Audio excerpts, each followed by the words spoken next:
Actually, no, I would guess who was supposed to be here is a woman named Artie Six Killer Clark. I don't know what the whole Six Killer thing is about, but could that actually be her middle name? No idea. I mean, Six Killer could not be like a Native American name, could it, River? I don't know. I've never so. heard one like that before. So anyway, Say on it. our guest tonight is Debbie Chestnut. And River, why don't you introduce our guest? I would love to. Debbie Chestnut has been a paranormal researcher for the past 20 years. She left her job as a paralegal to be a full-time writer and pursue other interests. Debbie is actively out in the community performing investigations and educating the public in regards to paranormal activity. She wrote and published 2 mysteries, Telltale Signs and Murder in Crystal, before turning her attention to the nonfiction marketplace. Her book, Ghosts of Anchor Bay, published by Schiffer Publishing, chronicles her paranormal research activities. Check out her new book, Is Your House Haunted? Good. Well, welcome, Debbie. Thank you. You're welcome. Thank you. We've had a few books since then. Absolutely. Yeah, I know. And you actually said that you just released a book about exorcism, which we could talk about as well. I mean, you are prepared to talk about it. It was just finished. It's in editing right now. It's at the publishers. It'll be out, I think, fall of 16. I'm not sure. But Debbie's books include Is Your House Haunted? How to Clear Your House of Ghosts and Spirits, and So You Want to Be a Ghost Hunter, among others. It also has, Stalking Shadows. That came out. That's the story of all my investigations. That came out last August. Wonderful. All right. Well, why don't we start, River, why don't you start the interview? I'd love to. Debbie, when did you first realize that you could connect with the disincarnate, and what was that like for you? My earliest memory was when I was about 4, maybe 5. There was a spirit up in my great aunt's second floor, which was unoccupied, and his name was Nathaniel. And we became good friends for years. Well, how did you find out his name was Nathaniel? Did he tell you? Did you get vision? No, he did tell you. And how did you receive that message? When you're 4 or 5, you think everyone can see ghosts. So to me, it was just normal. So it wasn't scary. I was never afraid. He was challenged. He had some disabilities. And he was very childlike. He was very big. He was very strong. But he was also very kind and a lot of fun. And I used to play up there for hours. And then, you grow up. And I actually moved back into that house when I got married. And I ran upstairs to see if Nathaniel was still there.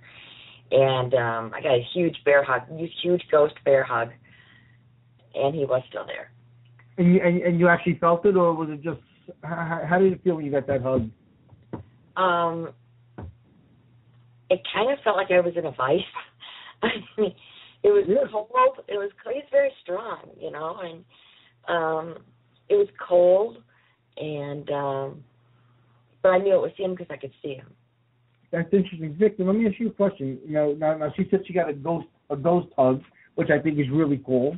Mm-hmm. Now, I've been touched, I've been pushed, I've been thrown, I've been led by hand upstairs where I felt the energy, but to actually feel spirit hugging you, have you ever experienced that? Well, I've shared this before, Chris. One of the most beautiful experiences, I've had that happen actually a couple of different times. But one of the most beautiful experiences was the day that my late partner Judy passed. And as I've shared in the past, we made the funeral arrangements, and I decided to take a nap because I was exhausted, and I laid down. And we had 2 cats at the time, and these cats never stayed in the same place together. And all of a sudden, they both jumped up on the bed and were sitting in front of me like 2 little sphinxes.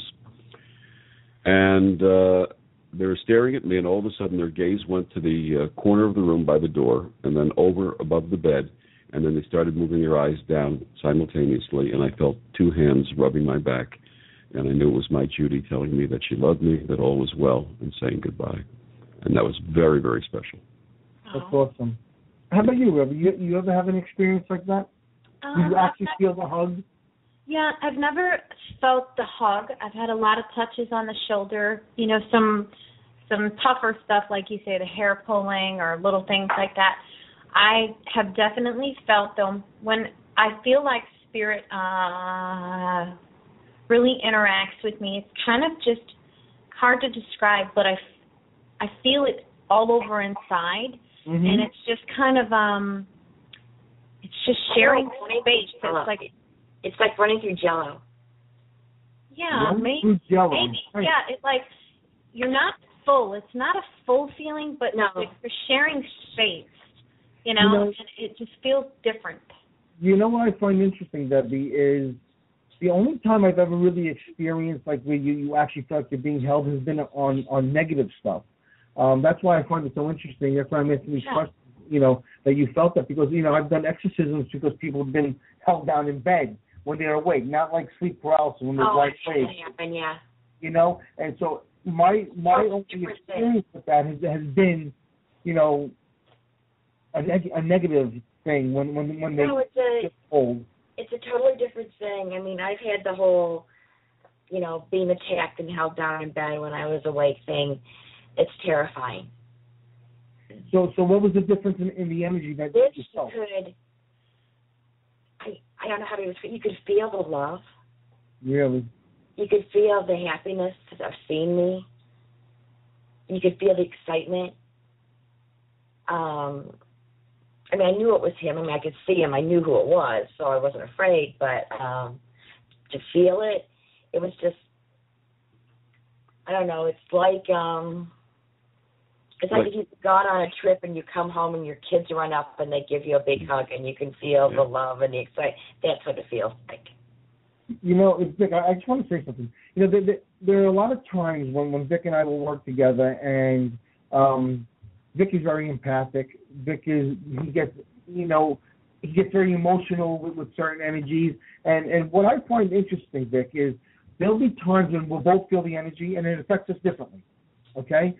But the thing with you is when you have that energy going through you, your energy completely changes. You kind of like mix with the energy. And I know I've never said this to you, because to me, when I say it to myself, it sounds crazy. So I've never actually said it to you, which is kind of like my first rule in psychic development class: always say what comes to you, and I haven't, so I'm a hypocrite. But like this past week when we were by where we were and you had spirit coming over you, everything about you changed. Okay, your whole energy completely changed, and I can only imagine that you felt like maybe not hugged, but kind of like caressed and for lack of a better word, cuddled. Would I be right when I say that? Yeah, and you got to remember that you don't know what happens to you when you're channeling spirit or doing an exorcism, because we have to tell you after the fact. Right. And your entire affect and energy changes also. Right. So we're doing the same thing, except you were visually seeing me do it because you were consciously seeing me. And when you do it, I consciously see you, and you don't see it yourself. So we're actually having the same experience. But my question is, when I'm doing it, I know the energy changes, but does it seem like our energies mix, or it's energies fighting each other because I'm doing a negative, an exorcism, whereas with you, there was nothing negative going on. It was all about love. And to me, it seemed like it was like a coming together of energy and combining, whereas for me, I think it would be a little bit different. Well, you got to remember something, that in each of us dwells the energy of love and compassion. And for men, it's embracing our feminine hearts, and for women, it's embracing the masculine heart, and recombining, because each of us has both within us. Right. So I believe what's happening in that type of situation is that combination is taking place. And when you say blending, it's probably the blending of both sides, the left and the right, the feminine and the masculine, the complete union of the inner soul. That makes sense to me. River, you want to add anything there? Well, just listening to you, too, maybe sometimes, different situations can affect you. And sometimes you could have seen things, whatever your line of work or whatever you do hundreds of times, and then there's this one time where for a moment everything is suspended and you see energy in a different way, and maybe you just saw Vic in a new way. Not that you hadn't noticed it before, but something about this experience really touched you and or you perceived it a little bit differently. Chris, the look of love was in your eyes.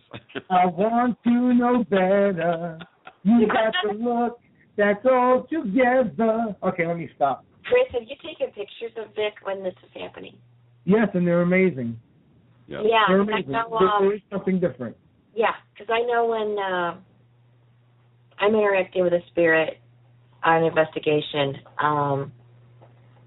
and people take pictures, there's like this gold light or a gold aura, and the pictures kind of, it's almost like a vortex, like it'll all be blurred, and it's all like gold and black, and then the only thing clear is me in the picture, some of the pictures. You know, take a look at my photo I just put up for you there. Yeah, like that, yeah. Yeah, well, you know, the gold in the aura, you know, is one of the only two colors that, you know, is not interpreted. They all look interpreted. It is what it is. And gold is protective and healing. So anytime you get that kind of aura on a picture, first of all, it's awesome. Like Victor's picture is ridiculous. But it's all about being protected and healing. That's what gold is, nothing else. And that's an awesome thing. And Debbie, the other thing to answer your question is there have been several times when I've been channeling spirit and my face has changed. So you see an image of me, everything around me is crystal clear and sharp, and either my face is completely distorted or it's a different face altogether. And that's been done with digital film and with regular 35mm film. We've had that happen, not with me personally, but we've had objects show up in pictures that we know weren't there because we're looking at them right away. Sure. Mm-hmm. So it's real bizarre how some of that happens. It's fun. That's how we do that. That's the living proof. That's the good stuff. Yeah, that is the good stuff. The fun stuff. You know, I had so many. I have pictures now like that when my face has changed. I had so many. Remember all those pictures on the website before the website got deleted? Yep, absolutely. We had some great pictures on there, like during exorcisms where my face has changed. Absolutely. And, you know, I wish I still had those pictures, but lo and behold, I don't. Not to mention that spirit eating your skull. Remember that one, the spirit behind your head that would look like it was eating your skull?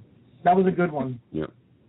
Debbie, can I ask you, how did your family and friends relate to the fact that you could communicate with the dead?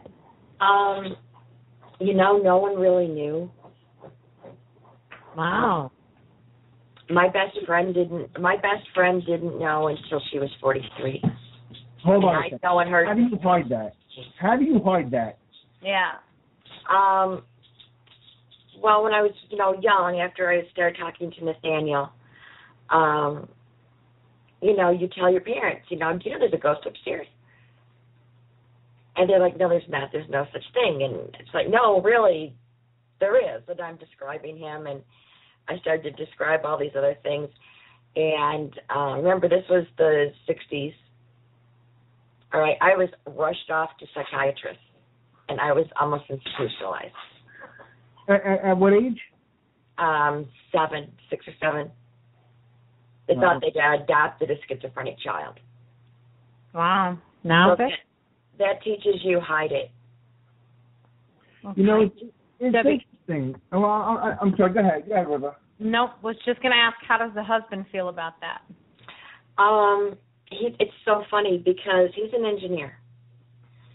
Okay, so I don't believe in this. There's a scientific explanation for everything. I said, okay, explain what I do. And he says, I can't. So he kind of goes with it. Sometimes he has to pull me back, like we'll be at a party or something, and spirit will be there for someone at the party. And I have to tell them because it's the only way to get the spirit out of your face, right? And so I'll start telling him all this stuff, and then all of a sudden he'll grab me and go, okay, it's enough, you're freaking people out. But spirit's not done yet, But I stop. What I was going to say is, and I don't know if Vic, I know River didn't have this because you grew up in a psychic family, but Victor and I really didn't.